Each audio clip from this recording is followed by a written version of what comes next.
Bwana Yesu apewe sifa. Namshukuru Mungu kwa niaba ya familia hii tunayoisoma Biblia. Namshukuru Mungu pia kwa kutupa nafasi na kutupatia walimu wetu wote ambao wanatuongoza kumjua Mungu kila siku. Mungu azidi kuwapa nguvu na wazidi kuhubiri kweli ya Kristo.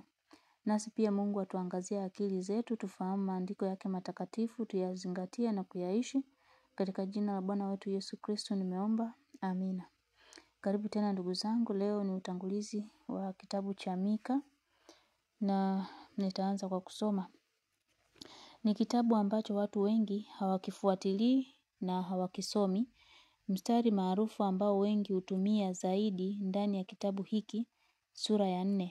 Kuna mstari unasema, hivyo mwanadamu, Mungu wako anataka kitu gani? Inataka kufanana na Zaburi fulani. Kitu maarufu sana ni sura ya 4. Inafanana sana, inafanana exactly na sura ya 2 ya Isaya. Hapo ndipo nilipoanzia kufanya uchambuzi wangu huu wa Mika ni nani? Nitarudia tena. Hapo ndipo nilipoanzia kufanya uchambuzi wangu huu. Mika ni nani? Mwalimu huyo. Biblia haituambii undani wake ni nani. Lakini ni miongoni kati ya manabii wadogo alitabiri katika kipindi cha wafalme watatu, Yothamu, Ahazi na Hezekia. Yothamu alichukua nafasi ya Uzia baba yake aliyepigwa ukoma madhabahuni. Ikabidi Yothamu aingie madarakani kuanzia mwaka 750 hadi 731 BC. Yothamu akamzaa mfalme muovu sana anayeitwa Ahazi. Alitawala kuanzia mwaka 735 mpaka 715 BC. Alipotoka Ahazi akaja mfalme mzuri sana anaitwa Hezekia.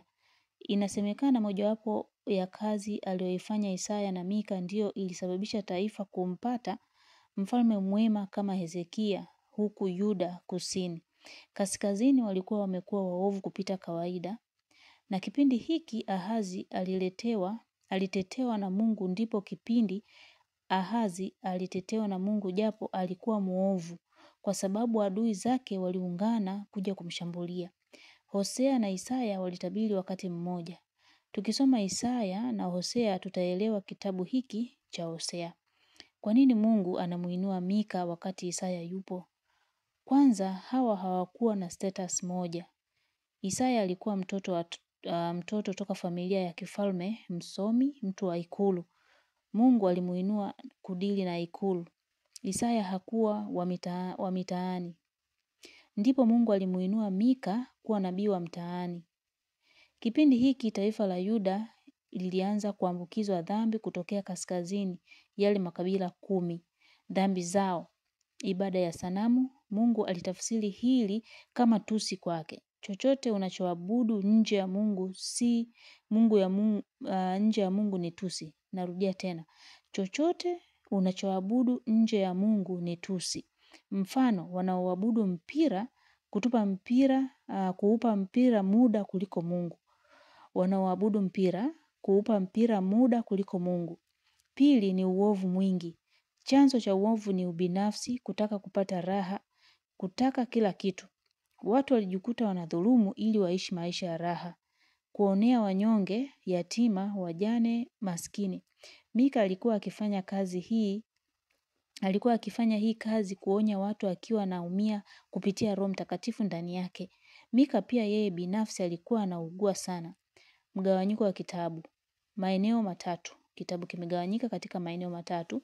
Sehemu ya kwanza, sura ya 1 mpaka ya 3, anakemea uovu na kutangaza hukumu. Alitumia staili ya mashairi. Lakini kwa bahati mbaya hatuwezi kuona kwa sababu Biblia zetu hazikuandikwa kama original Bible. Mungu anapotumia staili hii ya mashairi anakuwa anasisitiza watu wasisahau. Sehemu ya pili ni sura ya 4 mpaka ya 5. Mika anatabiri matumaini yajayo. Siku zote Mungu ana pande mbili, haki na rehema. Akitumia haki, analipa kwa haki, sawa sawa na matendo yetu. Na rehema ni vizuri kama tumetenda vizuri. Pia anatabiri juu ya mfalme atakayezaliwa Bethlehem. Sehemu ya 3, sura ya 6 na ya 7. Mungu anasisitiza juu ya haki na rehema. Anahukumu juu ya uovu kuanzia kwa watu wake nyumbani. Anasisitiza kutimiza agano lake aliloliahidi. Nitarudia tena. Mungu anahukumu juu ya uovu kuanzia kwa watu wake nyumbani.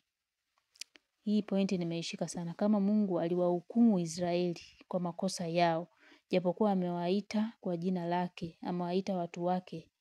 Je, sisi ambaye tumepandikizwa tu, hatari ipo.